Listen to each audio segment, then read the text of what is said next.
Welcome. I'm Dr. Barry Losasso, the Director of the Center of Excellence for Pectus Deformities in San Diego, California since 2006.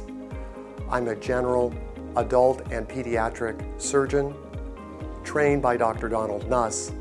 I've done over 800 Nuss procedures over the last 16 years in patients ranging from the ages of 10 to 52. I direct programs both at Rady Children's Hospital and at Sharp Memorial Hospital here in San Diego. Today, I'm here with Kate Grace, the owner and director of Evolve Physical Therapy and Advanced Wellness in San Diego. We're going to discuss the role of physical therapy and how, following the Nuss procedure, physical therapy can enhance and improve the outcomes of the surgical procedure. Kate and I will review our approach to physical therapy following the procedure and allow patients to have the information necessary to optimize their surgical outcomes. We hope this information will fill the existing void and empower patients to achieve both a more speedy and complete recovery. First, I'd like to cover some general information regarding Pectus deformities and describe the Nuss procedure. There are three types of Pectus deformities: excavatum, the most common, where the chest is sunken; carinatum, where the chest protrudes; and a rare mixed deformity, which includes components of both carinatum and excavatum. Pectus deformities are very common.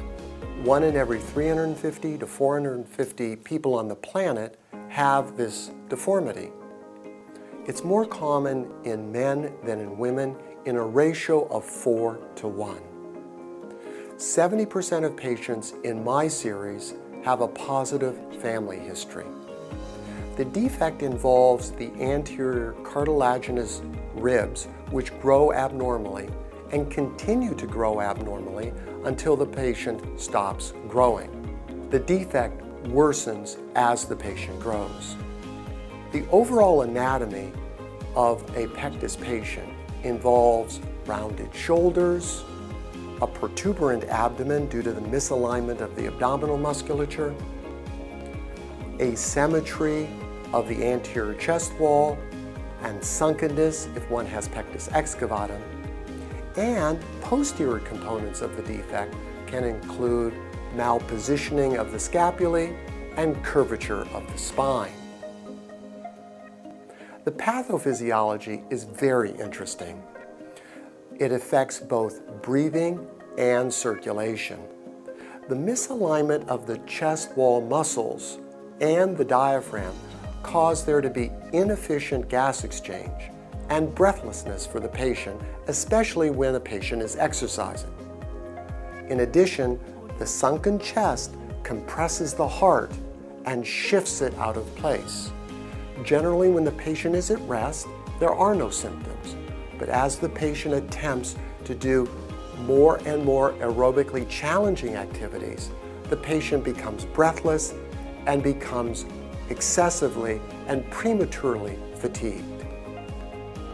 I'd like to describe the Nuss procedure. It's a minimally invasive surgical procedure. It's done under general anesthesia in an operating room. It involves using a telescope in the chest to visualize the deformity relative to the heart. It requires a skilled surgeon to bend the bars perfectly to conform to the dimensions of the anterior chest. It then requires forming tunnels both superficial to the skin laterally and beneath the defect and above the heart internally. The bar or bars are placed into those tunnels, flipped into place.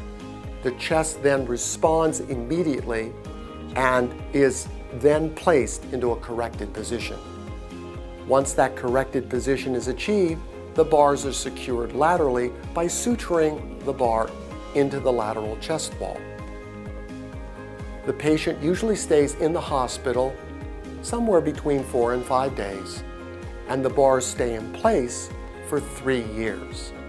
It's during this 3-year process where the force of the bar on the chest causes the abnormal cartilaginous ribs to literally reshape themselves. The chest then achieves a permanent corrected position, allowing the bar or bars to be removed under general anesthesia as an outpatient procedure 3 years later. The chest remains in that corrected position. I'm here today with Kate Grace, the owner and director of the Evolve Physical Therapy and Advanced Wellness Center in San Diego, California. Kate and I have been friends and colleagues working on surgical patients together for the last 10 years. Kate is a graduate of the Ohio State University and has been practicing in San Diego for 36 years. She does physical therapy and is an orthopedic physician assistant. She knows patients from the perspective of someone who both operates on patients and helps them to recover. She's an educator and an innovator. She's worked on countless projects that have involved furthering the techniques of physical therapy and achieving new medical products to assist in the recovery and physical therapy of patients. Today, Kate and I will present our approach to physical therapy in the setting of a patient with pectus deformity who has undergone a NUS procedure. This is our Center of Excellence protocol, which we have developed over the last 10 years. We feel that this is an important contribution which will empower patients and will assist medical professionals across the country in helping their patients to achieve an optimal surgical result. Kate, could you summarize your approach to patient care?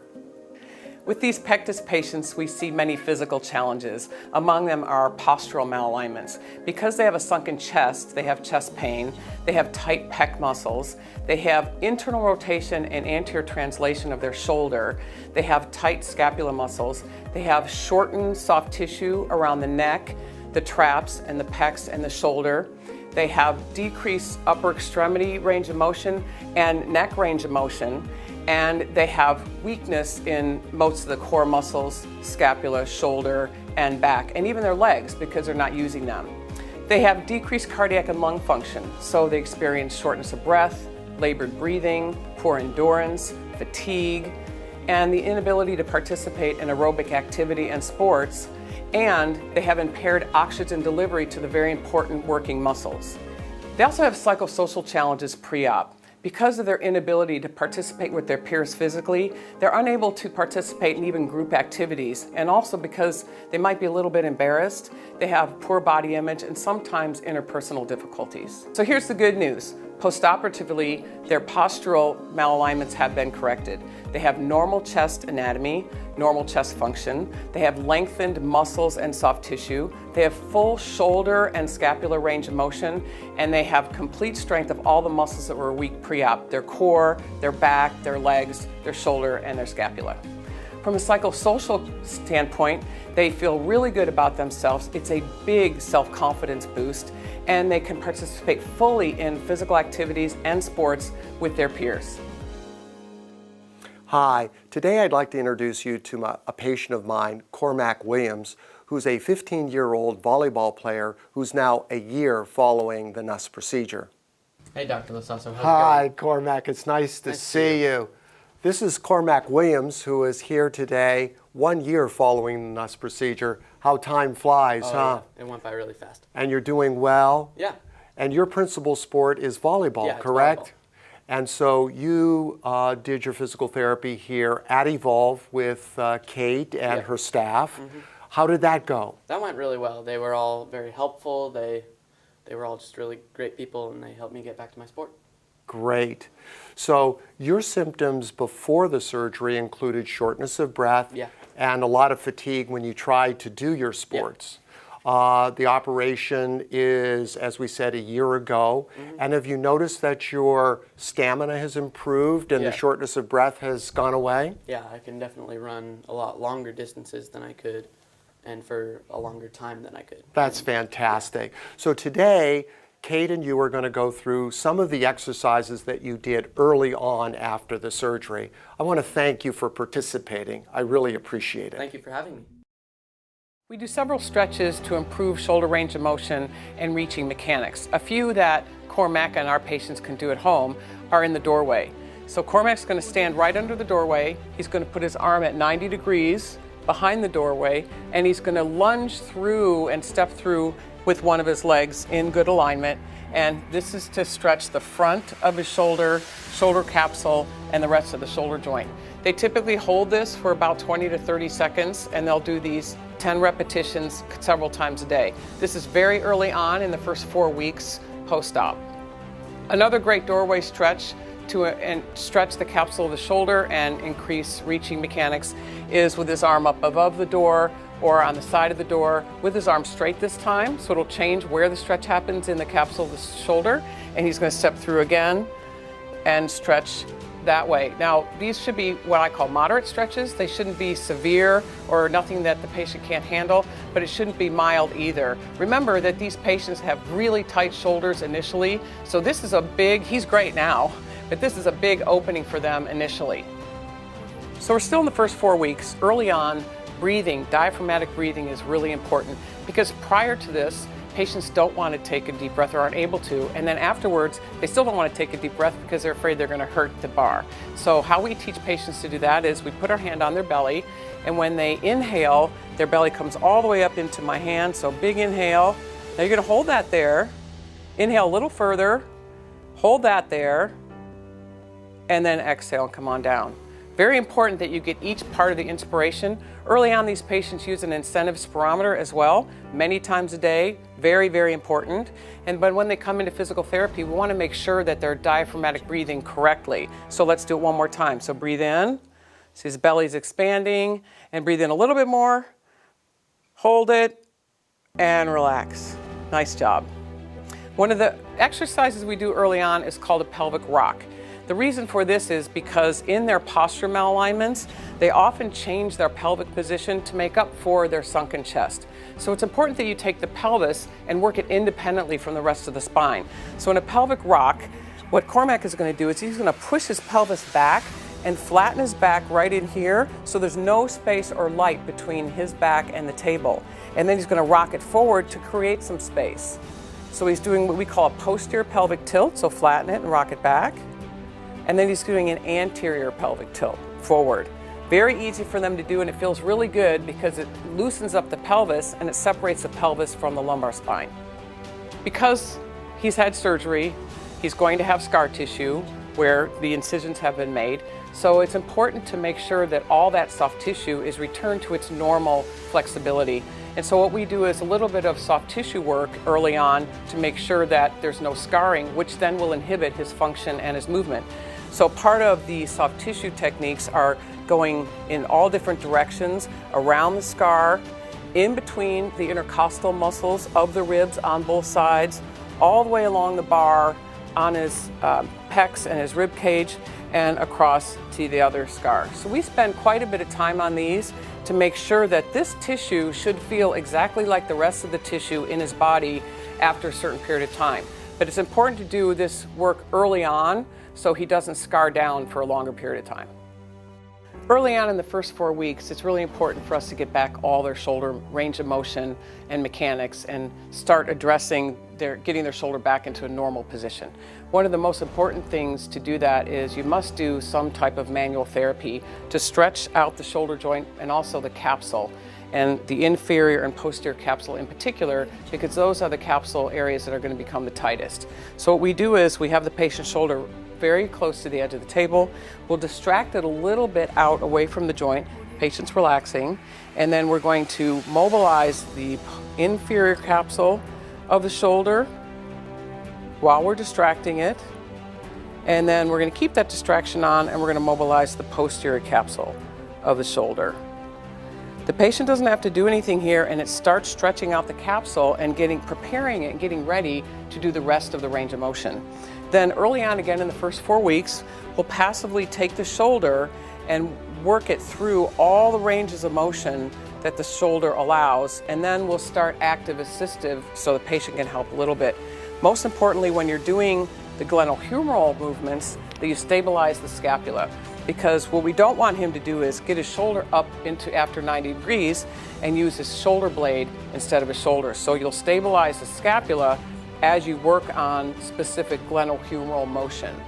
And then we'll work that in all different directions of motion early on, get all the range of motion back, then we can strengthen him in a full range of motion position. Early on in the first 4 weeks, it's very important to stimulate all the muscles around the scapula. So what we're going to do is a series of PNF patterns with the scapula, and now the patient's going to participate. So they're on their side, your hands are on the scapula stimulating the muscles that you would like to contract. So the first thing Cormac is going to do, I'm going to move his scapula toward me a little bit, and then he's going to contract the scapula and bring it down toward his spine. So relax and pull. You want to make sure that your hands are only in the position of the muscles you want to stimulate, and also that you get into a rhythm with a patient that they can do. You don't overpower them, and you also give them enough resistance where you can strengthen the muscles to support the correct position of the scapula on the spine. Then we want to make sure that we go back toward the spine and down, so I'm going to move you this way. Now pull for me, down, keep going toward your spine and down, and toward your spine and down. And then we can do all kinds of different directions, clockwise, counterclockwise, but just making sure that we give him the right amount of stimulation to get his shoulder blade back and down. Typically, his shoulder blade and shoulders are rolled forward, so it's important that we stimulate the muscles and retrain them to get the scapula back toward the spine and where it's supposed to be, aligned on the thoracic spine. Now we're going to go through the NUS rehabilitation protocol. The key points to this is just a guideline. As with any post-surgical patient, each program needs to be individualized. There's no cookbook. Each patient is giving an individualized program depending on what we find in our evaluation. The post-op success of this program relies heavily on the commitment, the talent, and the creativity of the physical therapist. At 4 weeks, we're really focusing on supervised, assisted, shoulder range of motion, and postural corrections. After 4 weeks, at 6 weeks, we progress into strengthening, and that may include working in the gym with some weights, some balls, and some bands. At 12 weeks, with MD clearance, then we really work into sport-specific training, and that'll include agility, speed, jumping, landing, sport-specific, whatever it is they want to be involved in, and increasing their aerobic capacity. To help us go through the more advanced parts of the protocol, our friend Victor Valentino is with us today. Hi, Victor. Hey, Kate. How you doing? Thanks for coming. Thank you. Victor is a phenomenal personal trainer in San Diego that both myself and Dr. Losasso have worked with. Tell us a little bit about your credentials and what's really important to you as you work with a client. Well, I've been in the fitness industry for the last 24 years as a coach, personal trainer, and Pilates instructor. And my focus on training is on posture work, corrective exercises for the posture, functional strength training, and core work. And he's really great at it. So he's going to help us go through the exercises that are a little bit more demanding as we move this patient through their exercise protocol. One of the most important exercises we do at the 6-week mark is a resisted band shoulder external rotation. Very important rotator cuff muscle, and a muscle that's responsible for helping us get the scapula in the right position. So Victor's going to take a resisted band, wrap it around his hands a few times, keep his elbows locked in really tight, keep his chest and sternum up, and he's going to pull apart so he performs external rotation at the shoulder. The muscle is actually back here, so as he contracts the muscle and pulls his shoulder blade toward his spine, his arms are going to externally rotate. We're going to start at 6 weeks increasing our resistance exercise. One of the most important exercises for this patient is external rotation of the shoulders, which stimulates the muscles in the back of the shoulder blade and responsible for strengthening the shoulder and the shoulder blade. So what Victor's going to do is he's going to take a resistant band, he's going to wrap it a few times around his hands, he's going to keep his elbows in nice and tight, and he's going to push out with his arms as he activates the muscle behind the shoulder blade and perform external rotation with him in good posture and his chest up nice and tall. We're adding a dumbbell exercise now in the scaption angle, which will incorporate the muscles of the shoulder and the shoulder blade. So Victor's going to hold a light weight in his hands, and he's going to start with one arm, and we're going to come out at a 45-degree angle just above the shoulder as he elevates his arm against the weight. One of the most important things to do here is as you elevate your shoulder, that you coach the patient on keeping the shoulder blade down. So they are using good mechanics and good posture. Once they've got that really well on both sides, we're going to add that to both sides. So we're going to do both together, which does take a lot of strength and control. He's got to fire his core muscles, keep his chest up nice and tight, and only use his shoulder, raise his shoulder, so he keeps his shoulder blade down. As we move into core strengthening, it's very important that we make sure that the vertebrae have as much flexibility as they need. So we're going to start on hands and knees, hands right under your shoulders, knees right under your hips, and we're going to do a cat and camel. So as Victor's head comes up, his spine concaves and relaxes all the way down. Then he's going to drop his head, tuck his tailbone underneath, firing those lower abs, letting his head hang without any tension on it, and then go back into the first position. So he's going to be concave, then he's going to be convex. Then he's going to put his back in a neutral position in neither one of those, and he's going to keep his core really tight, and he's going to extend one arm and the opposite leg at the same time, and holding it there, keeping his pelvis level. He's going to come down together, and he's going to switch to the opposite side. This requires a lot of core strength. Please watch your patients very carefully that they hold this great position and down. Progressing our core exercises, Victor's going to go into different pieces of a plank exercise, different positions. He's going to first start down on his elbows.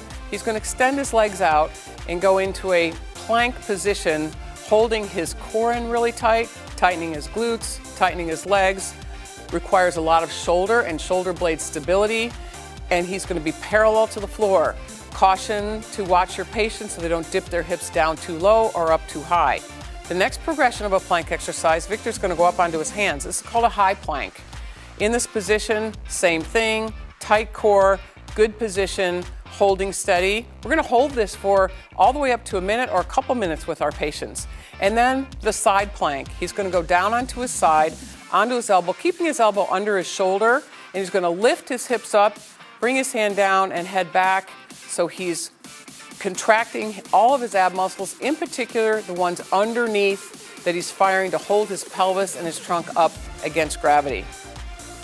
We progress to more shoulder and shoulder blade exercises and core stability on the ball. So Victor's going to lay down on the ball, and he's going to bring his arms out at 90 degrees of abduction in neutral rotation of his shoulders.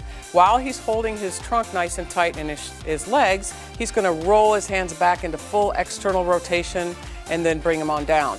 This requires a lot of stability and strengthening of the shoulder blade as you activate the external rotators of the shoulder. And you don't need a lot of weight for this because he's against gravity. So you may start out with your patient with nothing in their hands and then gradually work up to some light weights. Another great exercise to do on the ball is a V-lift, where Victor's going to start with his thumbs pointed toward the ceiling. He's going to lift his arms up toward the ceiling and his chest as he comes up and back down. This requires a lot of shoulder, back extension work, and core stability. So you're going to have your elbows straight now, elbows, thumbs to the ceiling, elbows straight, and lift. For lower extremity strengthening, we'll do a series of squats and lunges, but it's really important that you watch the mechanics of how these patients perform these activities. Victor's going to do a really great squat first. Look at his mechanics, knees, over feet, hips, and so forth. Keeps his trunk nice and upright. He'll go ahead and do what we typically see with patients that we have to be careful and watch for, is as they come down and squat, they let their knees collapse and their arms and their chest. We don't want to see that happen. So let's go back to the good one. And we want to make sure we strengthen these patients in a really good postural position and really good form. To increase leg strengthening, we want to work on lunges, and we want to work on all three planes. So what Victor's going to do is a forward lunge, and then a side lunge, and then a back lunge. We'll do that again. I like to have patients do this in a mirror so they can watch that their knee's right over their foot. their hip is right over their knee, and their core is really tight to hold their trunk in a good position, and Victor's doing it just great. So if you can mimic this position, it would be wonderful. So forward, and side, and back. Another progression for lower extremity strengthening is we want to strengthen patients as they walk and as they move, as they're going to do in their sport. So what Victor's going to show next is a walking lunge. Again, watching the mechanics that the knee and hip are right at a 90-degree angle, right over the foot. The trunk is upright and controlled. So Victor's going to do walking lunges. So he's going to take a step, go down, fire both legs, come up, alternate, changing legs. And you'll do as many as you can down one way, and then you're going to come back the other way. He's going to go down, fire both legs, come up, and then switch legs, going down and coming up. Good. To continue to progress our upper extremity strengthening, we're going to use a resistant band to work the muscles around the shoulder blade, and the chest. This is called a dynamic hug, and we're going to add a forward lunge to it. So what Victor's going to do, he's going to lunge forward as he squeezes his chest muscles together in front of him and coming back, alternating feet. He's going to lunge and squeeze at the same time. This requires a lot of core strength because you're unweighting one leg and you're also moving your arms against a resistance. So a dynamic hug with a forward lunge with a resisted band. Good. Also important when we're working on the manual therapy for these patients after we've mobilized their shoulder and worked on their strength a little bit is to do some dynamic P&F patterns. It's very important for the shoulder and shoulder blade to be strengthened in multi-directional planes of movement. So one of the patterns that we do is we're going to have Victor start with his thumb down across his body. We're going to have him lift up, bring his hand back, rotate around as I resist him all the way through to the end of his shoulder flexion. Then he's going to squeeze my hand and he's going to come all the way back down to that starting position. So he's going to open his hand and push. And you want to offer just as much resistance as they can handle and squeeze and then come on down to make sure you go through the full range of motion. The second pattern we'll need to do with the patient to complete working the whole shoulder and shoulder blade is Victor's going to start with his thumb down. He's going to squeeze my hand and he's going to lift up and he's going to come across his body. Then he's going to open his hand and wrist up and he's going to rotate that thumb back down to the starting position. So he's going to squeeze and come across, pull across, and then he's going to open and rotate that thumb back down to the starting position. You're brilliant. Brilliant. Brilliant. These are just a few exercises from our protocol, but the entire protocol will be available online for patients and for medical professionals. Our Center of Excellence rehab protocol will assure great outcomes post-surgical. The patient will look, feel, and function to their maximum potential. The patient will feel good about themselves, about the way they look, about how they feel, and it will enhance their feeling of self-confidence. And it will allow the patient to participate fully in any activity or sports of their choosing. Thank you so much for your interest in our protocol, and everyone here at Evolve is available to you. If you have any questions, please don't hesitate to contact us and allow us to help you with your patients.